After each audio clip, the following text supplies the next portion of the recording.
Hello, everyone. I'm going to welcome you all. I think we can do that part. Thank you for coming, especially on this beautiful day. We really appreciate your attendance to this. A few of the usual announcements. I'm Sue Etkind from EastmanCARES, our education committee, and we've been doing these lunch and learns for about 3 years, I guess now.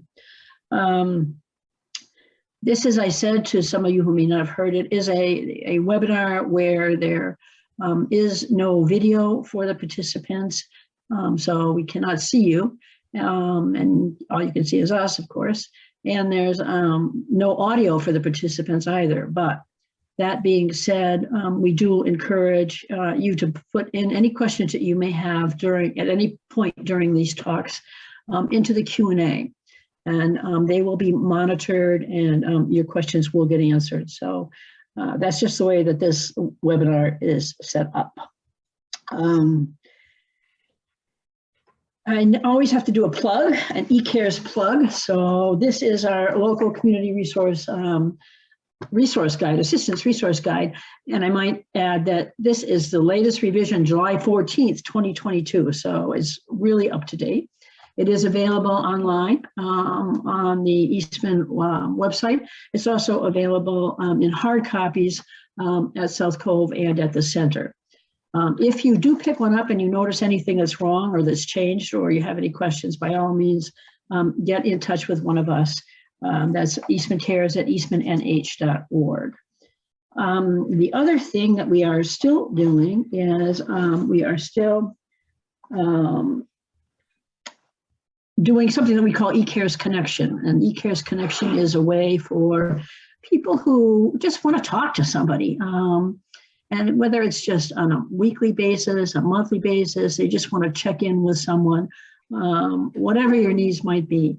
We're willing and able, we have volunteers set up who can help with that. Again, if you need that or would like to have that, or you know someone who you think might need it, and by all means talk to them, we're very happy to help out. Again, you can reach us at Eastman, at EastmanCARES at eastmanh.org. I think that's all of those comments. We also welcome evaluation comments. And normally, when we did these in person, we had to actually fill out a little evaluation sheet, but obviously we can't do that here, at least not in this format. But we do welcome evaluation comments and suggestions, particularly suggestions for future talks. So again, you can email any of us really, or you can do the generic EastmanCARES at eastmanh.org. So we really would encourage that. A reminder that this is being recorded. It will be put up as a YouTube video on the Eastman website. All the past talks are already up there. Lori does a great job of posting those for us, and she does it usually really quickly within a week. So that link will also be available for anybody who who may have missed it, and or if you want to watch it again, you could do that too. Okay, the next speaker is going to happen on October 14th. That's again a Friday. The title of that talk is "What the Future Holds: A Long-Term Care Discussion," and that I think is going to be with Jamie Thaxton, who is from Caldwell Law. So you'll get further information about that as we go along here. And finally, for this talk, I want to introduce our two speakers and thank them now, and I'll thank them later for their willingness to give their time. Our first talk is going to be done by Steve Schneider, who I'm sure everyone knows, but you might not know that his graduate degrees were from the UVM. He has an MPA. He is, as you know, Chief Executive Officer and General Manager for our community here. He's also, I think you're still a Deputy Emergency Management Director for Grantham. I still have that. Correct. Yep. Obviously relevant, and has had numerous positions with other communities and the Upper Valley Lake Sunapee Regional Planning Commission. And it really is a pleasure to have Steve take time out from his incredibly busy days to share this with us. While I'm at it, I'm also going to introduce someone you've probably seen before, Paul Etkind as well. Paul got his graduate degrees from Yale. He has spent much of his career doing infectious disease control. He's an epidemiologist at the local, state, and actually the national levels as well. Since retiring, he's done a lot of teaching, a lot of consulting, and as you probably know, he's also on the Eastman Healthcare Committee and has been with us and Steve throughout this whole, I'd like to say that it's ended, but throughout this whole COVID mess. I don't know how else to say it. Anyway, on that note, I am going to turn this over. Steve's going to talk first, and I will stop my video and mute myself. All right. Good. Well, good afternoon, everyone. I'm going to share my screen, and hopefully this works. All right. Everyone can see that. I just need to start my slideshow. And ta-da. So I was asked to talk about emergency preparedness from a regional and or local level. And so how does our municipality, and as a reminder, there are 3 different municipalities within Eastman: Grantham, Enfield, and Springfield. Although I will say that at the very local level, emergency preparedness is very similar, and we'll talk about that in a minute. Let's see if my slide changes. There we go. So what is emergency preparedness? And this comes from one of our regional partners, the Public Health Council of the Upper Valley, used to be known as Mascoma Valley Health Initiative. There are a series of public health councils within the state, and Grantham is within the Upper Valley one. And so you start with kind of this: what is emergency preparedness? Prevention, mitigation, preparedness, response, and recovery. And so my talk is going to go through each of these and how regionally and locally we accomplish each of these tasks. So prevention. I just need to move my, here we go. At the local level, each community has an emergency management director. It's typically a fire or police chief. As Sue mentioned, I am the deputy EMD for the town of Grantham. When I was the manager in Enfield, I had a designed role as well, a designated role. I was the chief communications officer. In Grantham, I believe the fire chief is the EMD. In Enfield, it was the police chief, and I'm not sure how it is in Springfield. But the emergency management director really does a lot of planning, a lot of coordination prior to an event occurring. And there are a couple plans that help guide communities. One is the hazard mitigation plan, and the other is an emergency action plan. And we'll talk a little bit about those in a little bit. Prevention can also take the form of kind of normal municipal maintenance, normal maintenance that occurs within Eastman as well, keeping our roadways and drainage systems in good shape. You know, you can't respond to an emergency if you can't get there, and making sure that our infrastructure is in good shape is a good step towards planning for emergencies.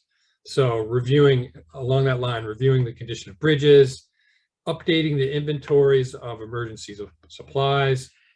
You know, all of these things get done on a regular basis. For fire departments, especially in bigger communities, pre-fire planning for unusual structures. So in Enfield, there's the Great Stone Dwelling at the Shaker Museum. and it's a 6-story stone structure. It's unlike any other building in the community. So occasionally the fire department would walk through it just to kind of make themselves aware of how to kind of get from floor to floor, what's on either side of a hallway. Is there, are there other things that may present a hazard as you're kind of responding to an event? So for fire departments, it's common for there to be some pre-fire planning. And then finally, kind of on the planning side and prevention, you know, there are mutual aid agreements with surrounding agencies. And so mutual aid is really just, hey, it typically happens on the fire side, where there's a fire that's larger than one community can address. Well, they've got mutual aid agreements, usually with all of the adjacent or surrounding fire departments, and they'll respond either to provide support for the responding fire department or to actually respond themselves. But it also occurs on the EMS side, so the ambulance side. It also occurs on the public works side. So if there is an event that is very local, if there's an emergency that's very local to just Grantham or Enfield or Springfield, you might have, you know, a sharing of equipment and supplies during the event. You'll also see it, especially on the public utility side, where you'll see trucks come up from all over the country when there's a big ice storm or there's a big event that takes down quite a few power lines, that they'll draw upon kind of their networks to bring additional resources in. Mitigation. So this is kind of the next step on that initial slide. So what can be done prior to an event to lessen the impact? And so what I've shown here is the table of contents to a hazard mitigation plan. And a hazard mitigation plan can address and review anything that's natural to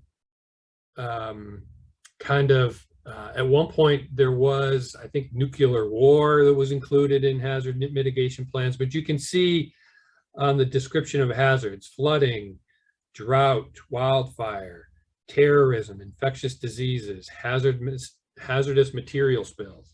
Because Route 89 goes right through Grantham and is awful close to Eastman, you'd want to know what to do and how to prepare if there were a spill on the highway. You know, what's the plume look like? Where's the normal kind of wind direction?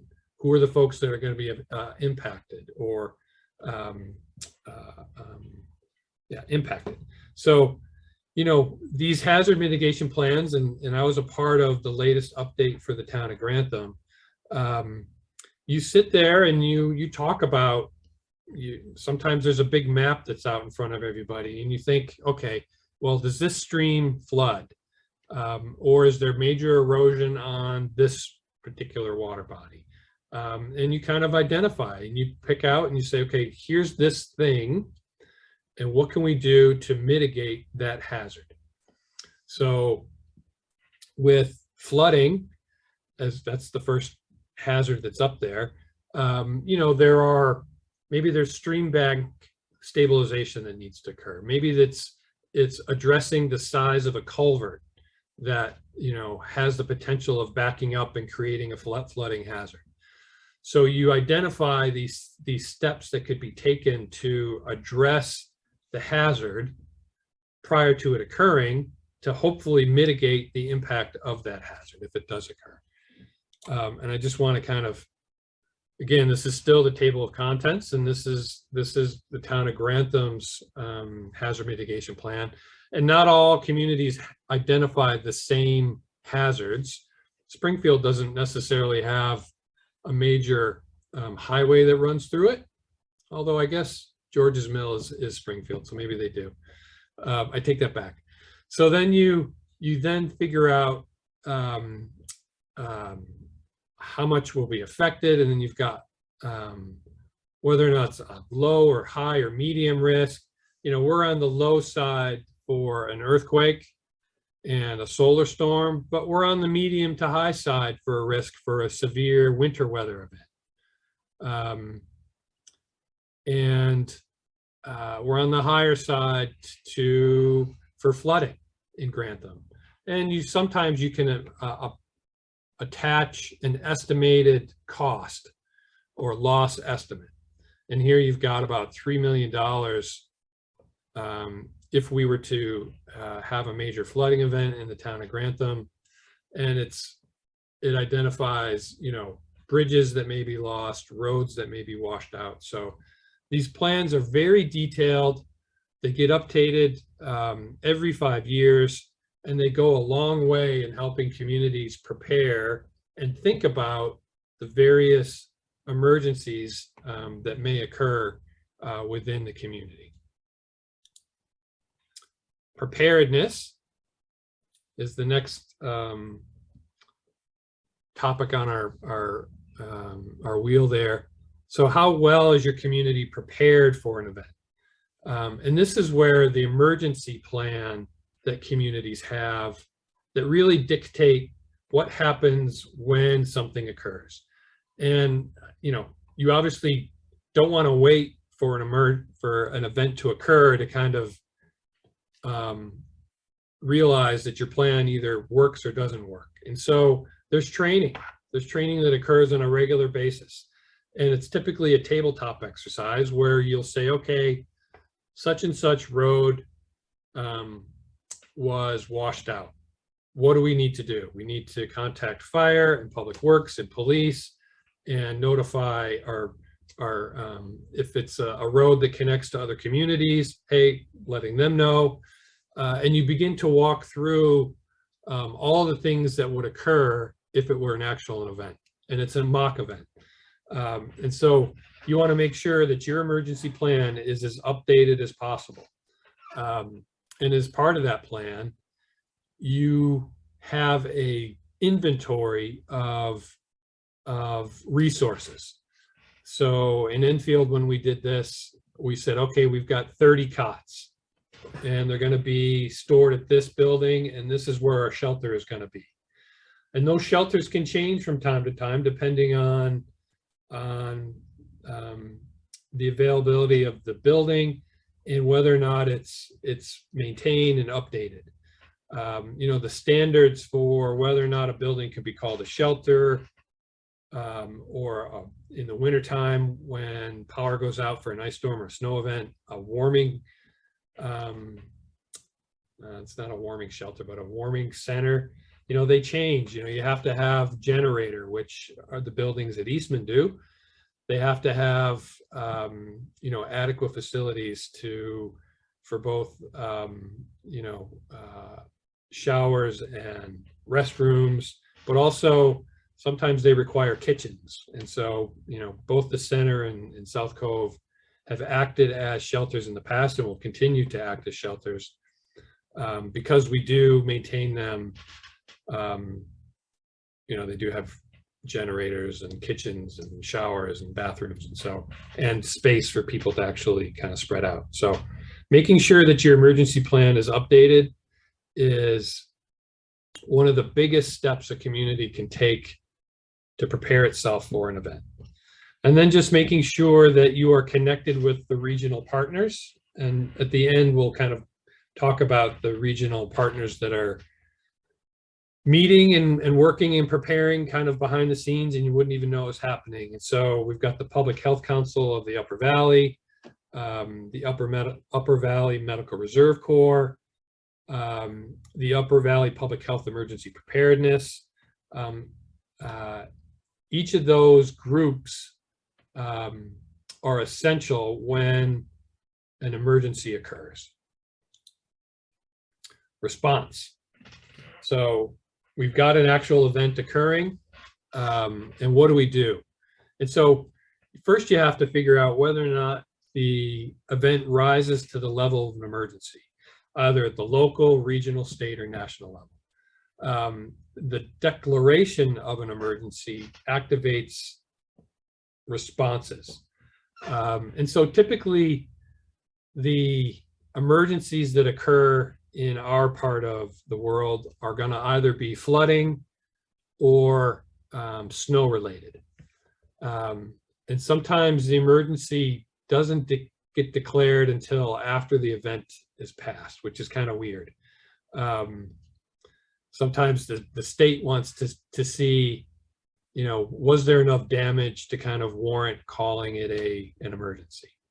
You know, the pandemic that we're still in the middle of rose to the level of an emergency, and at the state level and at the national level, obviously, but at the state level, an emergency was declared and an emergency operations center was open specifically for that specific event.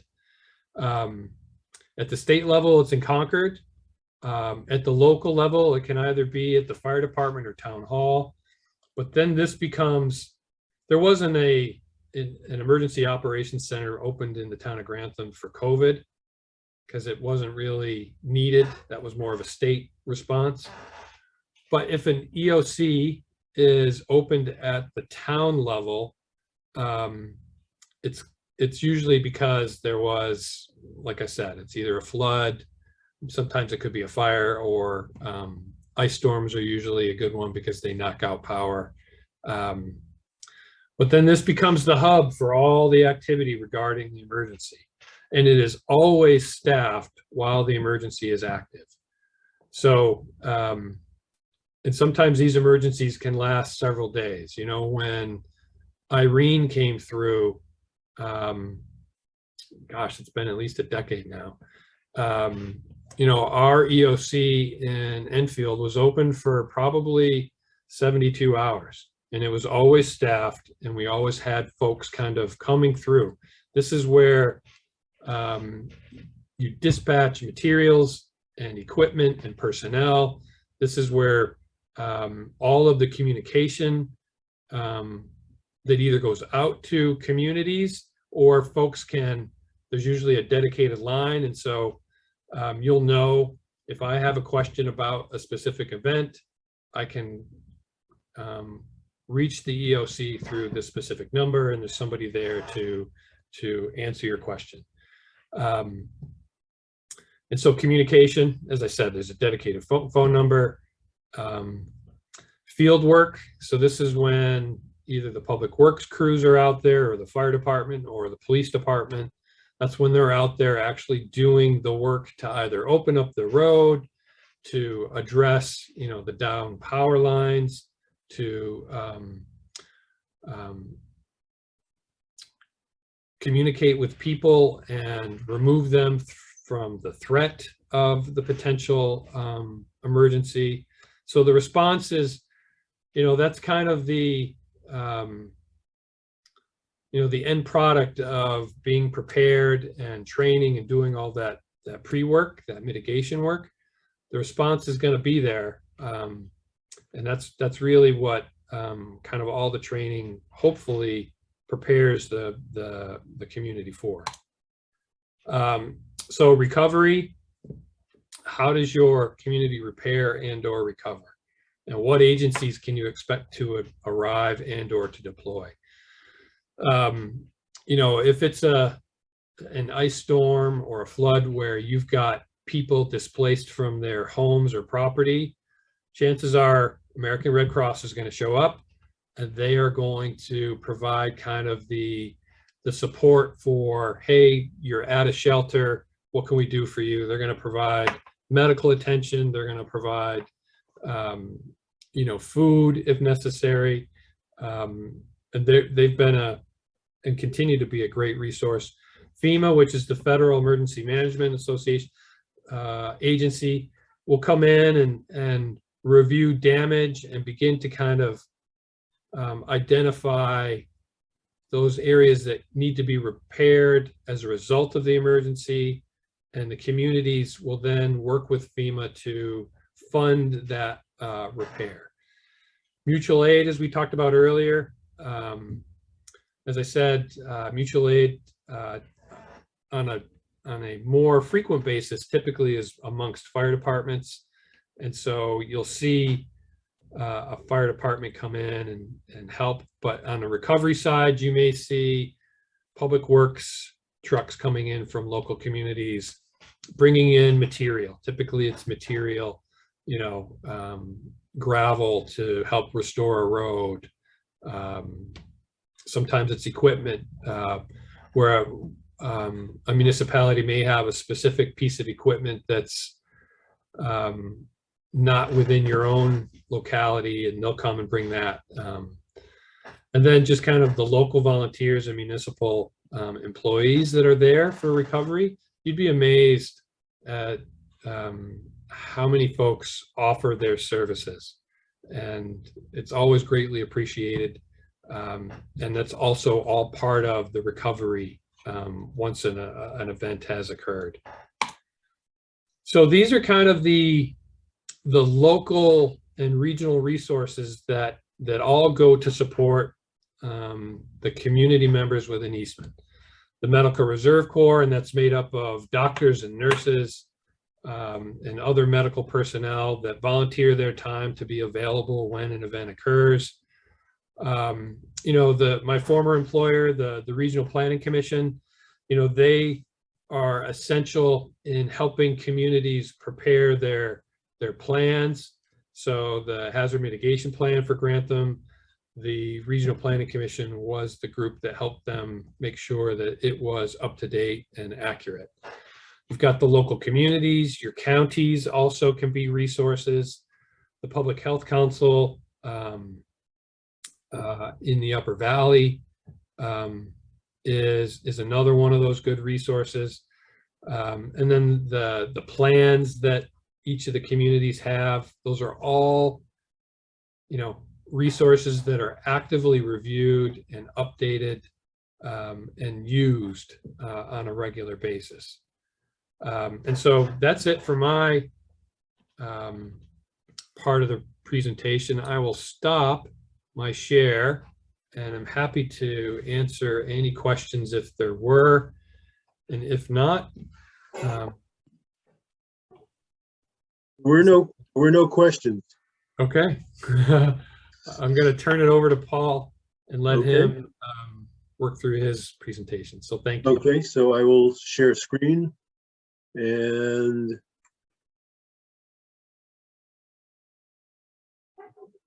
okay, can you see the slides? Yes. Okay. All right. So where is slide go?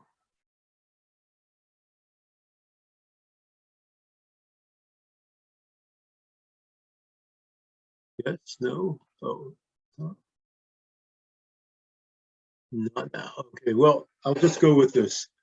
So I'm going to take what Steve spoke about and bring it down to a personal level with a little bit of introduction. This is all what Steve was talking about. It's all part of a National Incident Management System, or NIMS. It's a standardized approach to responding to a full range of emergencies. It's standardized training because you have, as Steve indicated, with the whole list of local and regional resources, there's a lot of different people coming from different organizations and different levels of government within the state, between the towns, and also the federal government. So they need to have standardized training. They need to have standardized vocabulary that's consistent across all of these levels of government and disciplines. And it could involve a major national disaster, could involve all levels of government, plus businesses and nonprofits and the public. You can have a multi-alarm fire, which is within or between jurisdictions, and events of national importance, the political convention, Super Bowl, World Series, etc. Something that's remarkable about this whole system is its scalability. Responses can be scaled depending upon the nature of the emergency. A one-car accident will have similar elements to a hurricane or a widespread drought, or if you happen to be hosting the Super Bowl. And this allows for scaling up as the emergency unfolds, and also scaling down as the response needs diminish. Let's see. And it also establishes authority. You can just imagine the confusion that might exist with different levels of government and different players within the public and private sectors all trying to work together. But this establishes a clear lines of authority so that they all know who's in charge and what their specific roles will be.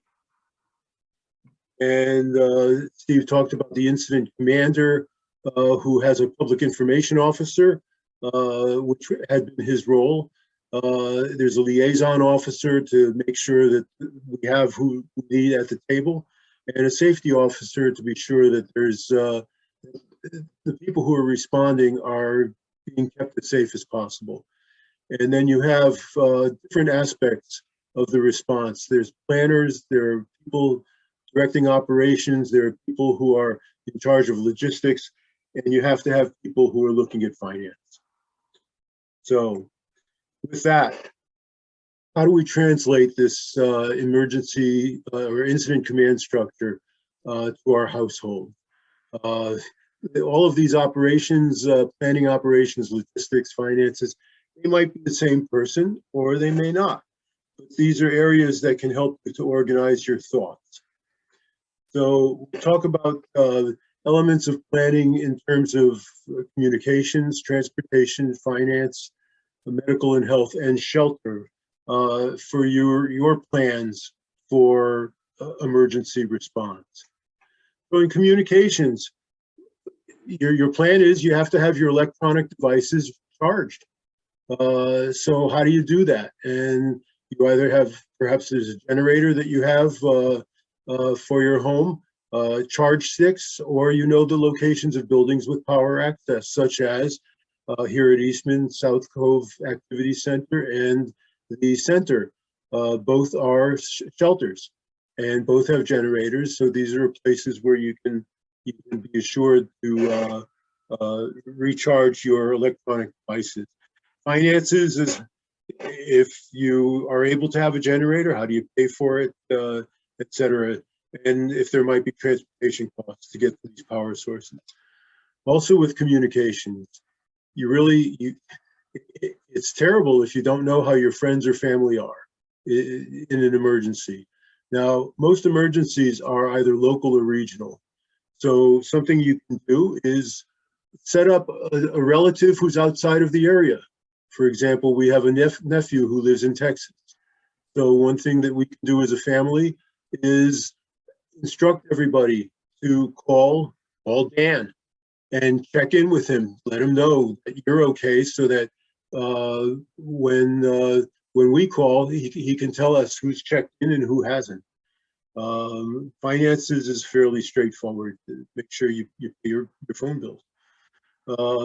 You want to track the well-being of your neighbors, so you need to know your neighbor's contact information or have a plan for signals if it gets that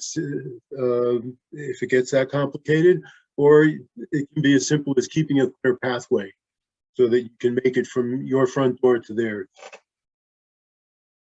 Transportation.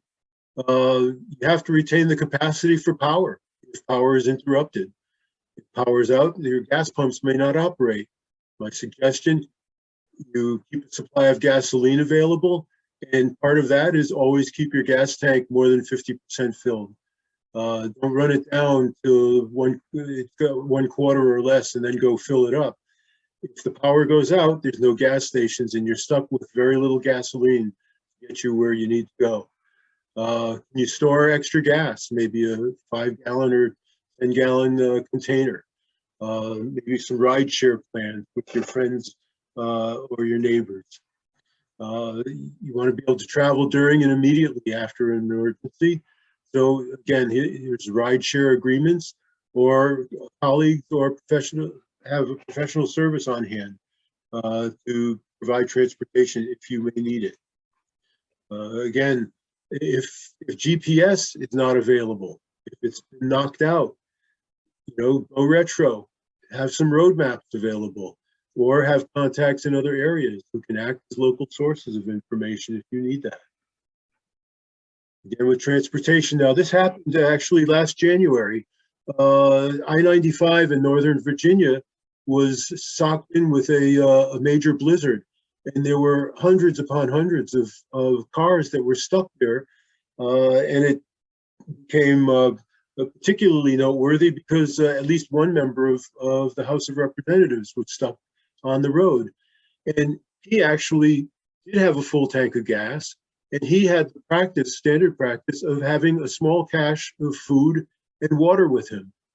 And so while other people were stuck on that road for up to 24 hours with nothing to eat, nothing to drink, he had a portion of a gallon of water with him. He had some granola and dried fruits.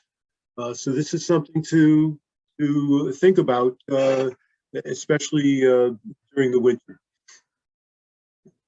So finance, you need to retain access to money.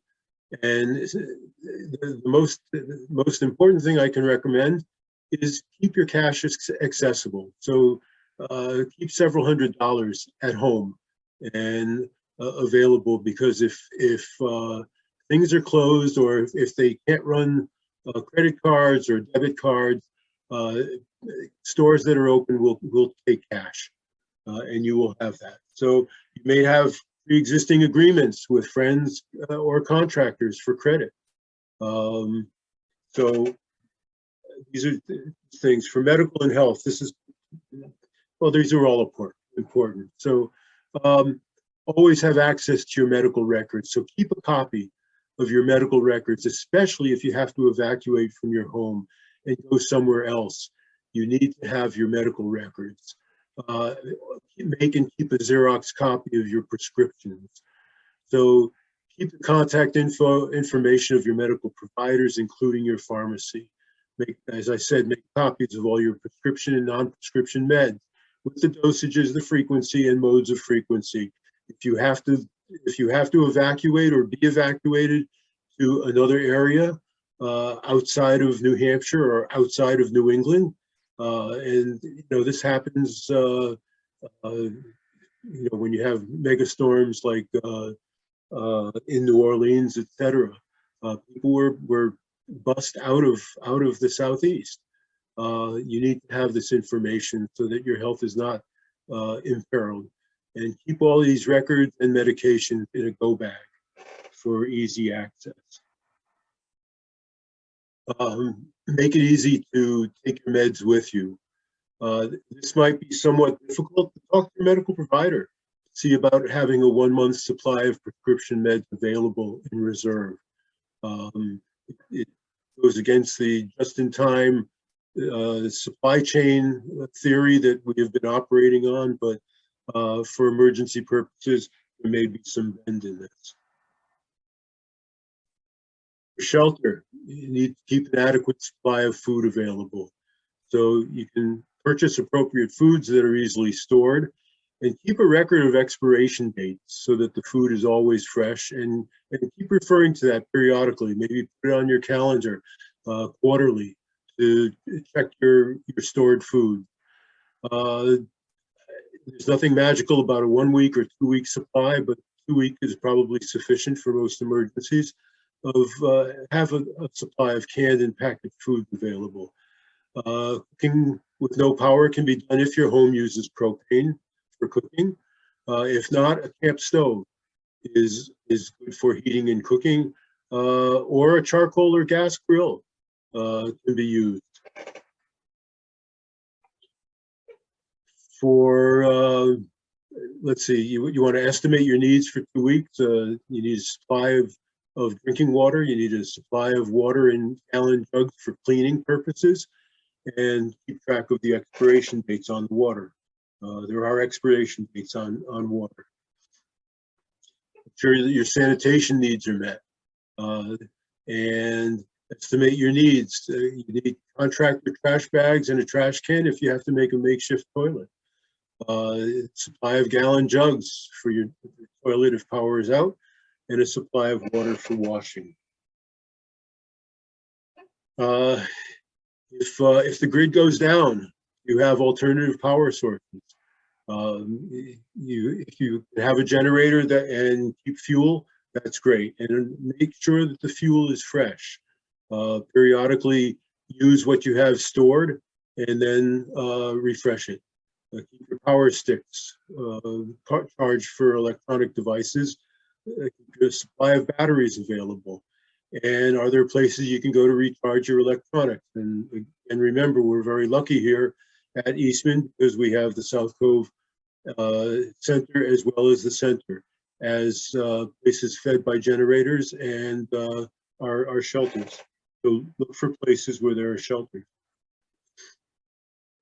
And how would you heat or stay warm in your shelter? You can heat if you're using propane, or you can use wood stove. And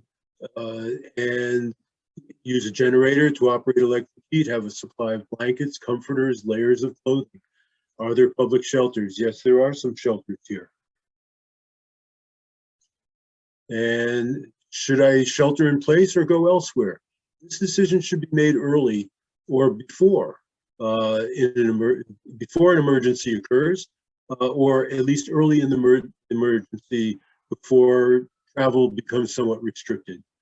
So keep contact information of area hotels, friends' homes, or other possible options. And I would ask if there are questions.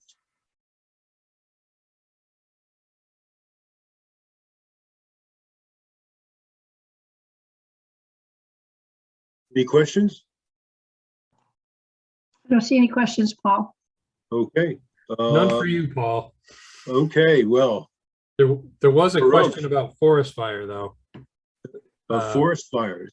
Yeah, so that came in just as you were starting, and I didn't want to interrupt because it wasn't going to be about you. But Paul, you want to stop your screen sharing? Yeah, I'm trying to figure this. Oh, stop share. There it is. Okay. Yeah.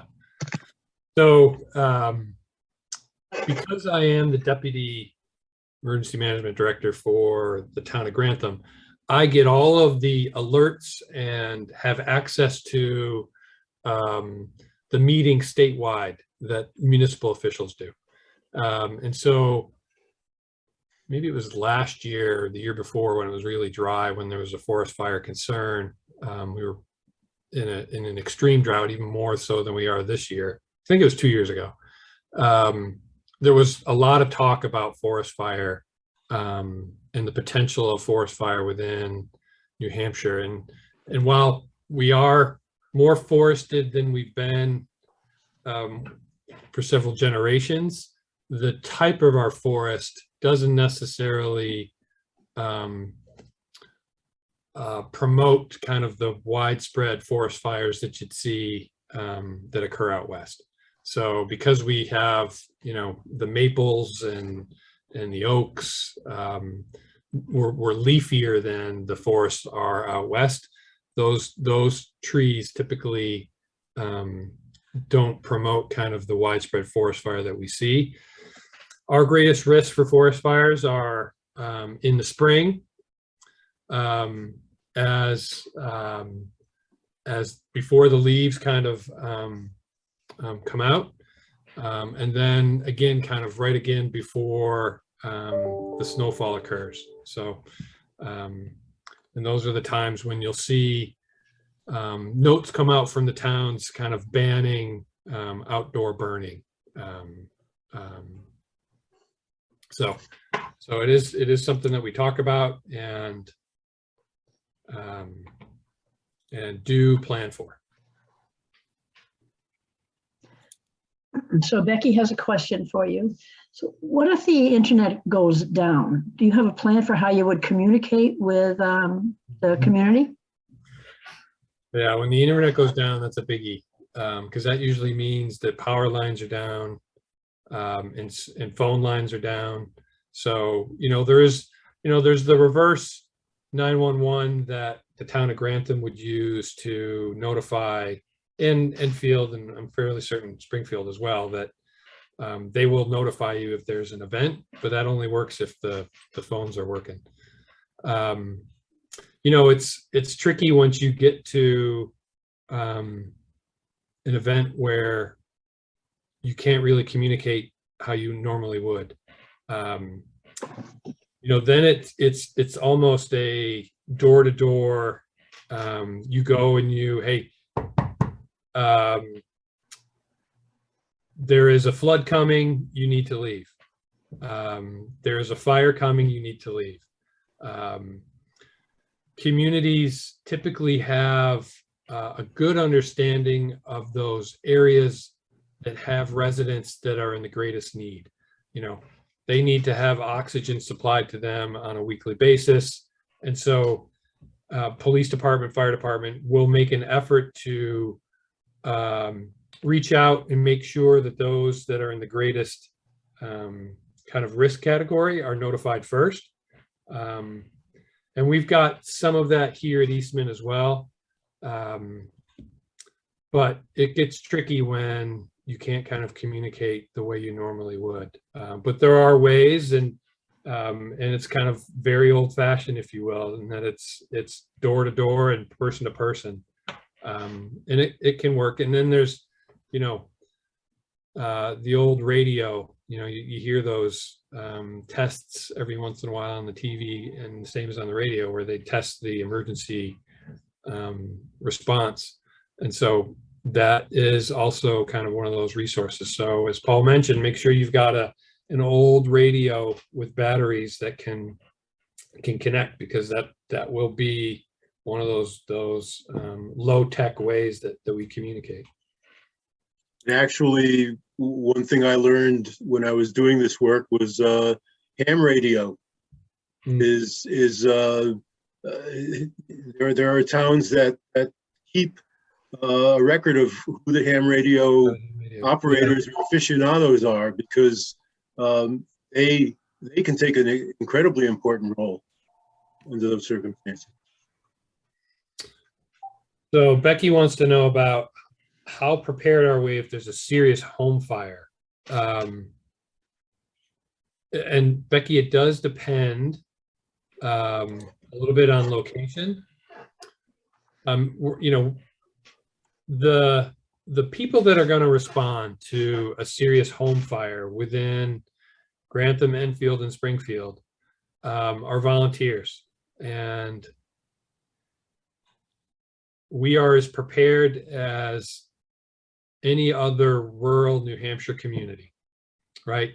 So there are tanker trucks that would come up and would provide the initial response. But if it's a serious home fire, it's going to overwhelm Grantham's ability to respond, or Enfield's or Springfield's. And so that's when the mutual aid comes in. And that's when the city of Lebanon brings their tankers, and the town of Hanover and New London and Newport, those communities that have more equipment than Springfield might or Grantham might. Those places that are right on the lake are a little easier to kind of address, but it's going to take some time for equipment to get there. I'm not sure what the response time is for Grantham, what they kind of estimate, but it's not going to be 5 minutes. And so being prepared individually, as Paula said, is essential. Most cases, it's going to be making sure that life is preserved and not so much property. If there's a serious fire within Grantham or Eastman, chances are the house is going to be gone, just because the folks that are going to respond, there's not a station filled with people in Grantham waiting to respond to a fire, because it's just not the need. So it's one of those factors that you have to account for when you move to a place like Grantham or Enfield or Springfield, is that you are rural. It may not feel that we're very rural, but we are absolutely rural when it comes to emergency responses like that. Thank you, Steve. Are there any other questions for the speakers? So it looks like Duncan is asking about the dry hydrants. You know, that's a good question, Duncan. I'm not sure. My guess is that the fire department do test those, but how frequently, I'm not sure. That's something that. Can you explain what a dry hydrant is? It's just it's a means for water to kind of be stored so that they can access it. It's not something that actually has water kind of sitting there waiting. It's just a place where they can store water, they can connect their pumps and hoses, and off they go.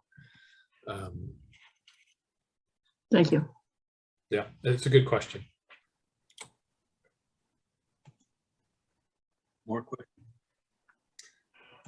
So Becky has another question about an incident command hierarchy within Eastman. Becky, we're not prepared to address a fire or a flood, or, you know, when it comes to that, that's a municipal response. You know, Eastman does have its own emergency planning process, but it doesn't rise to the level of an incident command, just because it's not something that is an expectation that we would provide. That's, you know, that's a municipal or a state or a federal expectation, and not necessarily for our association. But that being said, you know, we communicate, hey, power's out in one part of the community. Let's make sure that South Cove is available and open all night so that folks can go and power up, get warm, shower, get out of their cold house or whatever. So we don't necessarily have an incident command system here, because it's, you know, if it's an emergency, the town or the state are going to kind of be the ones that manage that, control that. So can I ask a question that sort of goes back to the very first question that was raised here in terms of roads and safety? And does that fall under the emergency management, or is that accident prevention? How does that work? You know, no, that wouldn't fall under a hazard mitigation. We don't have the density of traffic. You know, it was an accident. That wouldn't necessarily rise to the level of a town response. That's more of an Eastman response. And so, you know, speeding within the community, the amount of traffic within the community, you know, trucks and interacting with pedestrians and bicyclists, you know, those are all kind of Eastman centric, and yeah, that we need to address.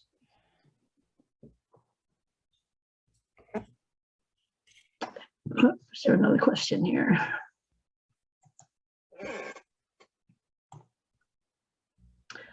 So thank you. I would agree that it is, with Becky here, that it is vital that our residents actually have this information. And I want to thank our two speakers for doing their presentations today. Yeah. If there's no more questions, again, it will be available by YouTube on the Eastman site. This talk will be. And if you have any comments, evaluation, or anything to that regard, please email us, EastmanCARES@eastmannh.org. And I guess thank you all, and enjoy this beautiful weather we got coming. Yeah. Thank you all. Thanks, everyone.